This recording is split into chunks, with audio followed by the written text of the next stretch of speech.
The US-China trade war has recently escalated, with both sides taking frequent actions.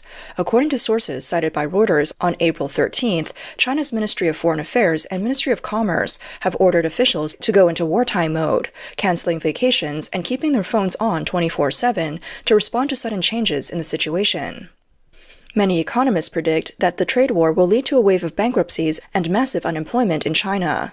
Goldman Sachs analysis estimates that around 20 million people in China will be affected by the U.S. tariffs on Chinese goods, with some industries facing large-scale wage cuts and layoffs.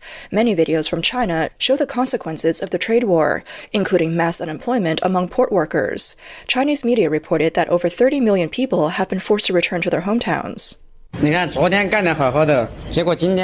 You see, everything was fine yesterday, but today it's all gone. The boss ran away overnight, just downstairs from us. A blogger in Guangzhou looking for a job posted a video saying that in the Guangzhou garment village, 1 million people are unemployed, with freelancers struggling and bosses pushing down wages. 今天是4月14号。 Freelancers are everywhere and there are very few employers hiring. Every day, nearly tens of thousands of people are unemployed. There are a lot of people looking for work, but very few actually find a job. Today is our 5th day here working as freelancers, and honestly, we've only worked 1 day out of the first 4. We didn't even make enough to cover our travel expenses. The video from April in Qingdao shows the end of the worker rush, with many people unable to find jobs and choosing to return home. A young man in Zhejiang said, 今年对于打工人来说，不仅是江浙沪。 This year for workers, it's not only tough in Jiangsu, Zhejiang, and Shanghai, but even in Beijing, Shanghai, and Guangzhou, the situation is not optimistic. Every day, many people from Guangdong, Jiangsu, and Zhejiang are returning home with their luggage. If you haven't gone out yet, I advise you not to. Stay home and do some farming. You won't starve and you won't spend much money. In Zhejiang, for one job, there are dozens, even hundreds of applicants. Many companies don't lack workers. 哈尔滨出现了返乡潮。 There's a return to hometown trend in Harbin. I just saw a news story saying over 13 million people across the country have returned to start businesses. I'm thinking, didn't the first quarter just end? Why is everyone returning already? Even some of my friends and family who are doing business in the cities are coming back. When I asked, I found out it's because they couldn't find work. Just admit you're unemployed and coming home. Why use such fancy words? 我想说，东莞的经济繁荣啊，本质上就是靠。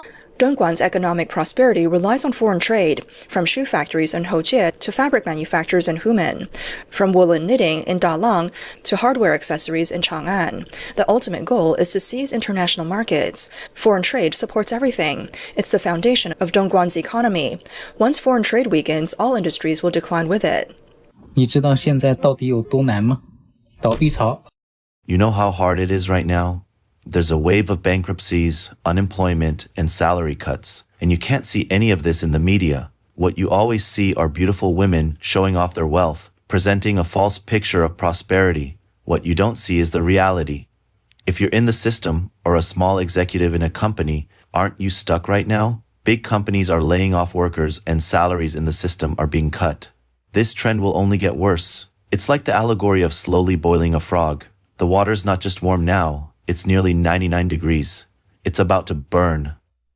I'm not scaring you, and I'm not spreading anxiety. I'm just stating the facts. Factories aren't hiring, and the average person has a debt of 140,000 yuan. These are the facts. A small business owner from Chengdu says that 2025 will bring a harsh winter for China's economy. 不出意外，可能60%的老板。 Unless something unexpected happens, about 60% of business owners won't make it through this year.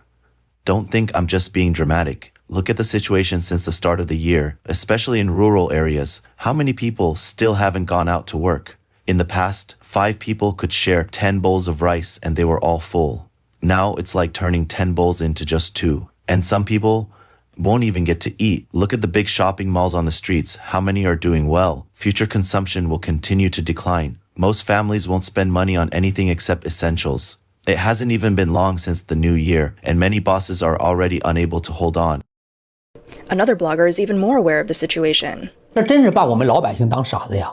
我跟你讲哈。 They really think we're fools. I'm telling you, if this continues, in just 2 years, many of us won't be able to survive. What infuriates me the most are those so-called research reports that say China's per capita income has increased this year, that pensions and medical benefits have gone up, that savings have grown. I just want to ask, who did you survey? You're lying without even pretending. Prices for everything are skyrocketing, but incomes? For years, they haven't increased by a single cent. This year, the price of corn is just over a yuan per kilo, which is even less than a bottle of mineral water. A whole year's worth of work on a piece of land might only bring in 1 or 2,000 yuan. It's not even enough for basic medical expenses. Isn't that ridiculous? For ordinary people, if you don't borrow money, you're having a good year. Where is the money for farmers going? Meanwhile, officials are collecting millions or even billions. Even if they're caught, they'll serve a few years and then get out. What's the use? The common people earn every penny, while they greedily take billions. They really don't think of themselves as outsiders. This man says, Who exactly is responsible for ruining society like this? The streets are empty, more and more shops are closing down, and there are more people selling than buying in the malls. People working long hours with no results. More and more are unable to find work. Everyone is fighting against each other in a vicious cycle of competition. In the end, no one is making money. Where is the problem? Ms. Huang, who works in foreign trade, says that China's retaliatory tariffs are incredibly damaging. Textile factories in China have been particularly hard hit. Chinese factories can keep prices low thanks to a 17% government rebate, constantly exporting. This has made it impossible for the global textile industry to compete with China. But even the 17% rebate can't offset the massive tariffs. No matter how low the profit, it's still not enough to overcome tariffs of 145%.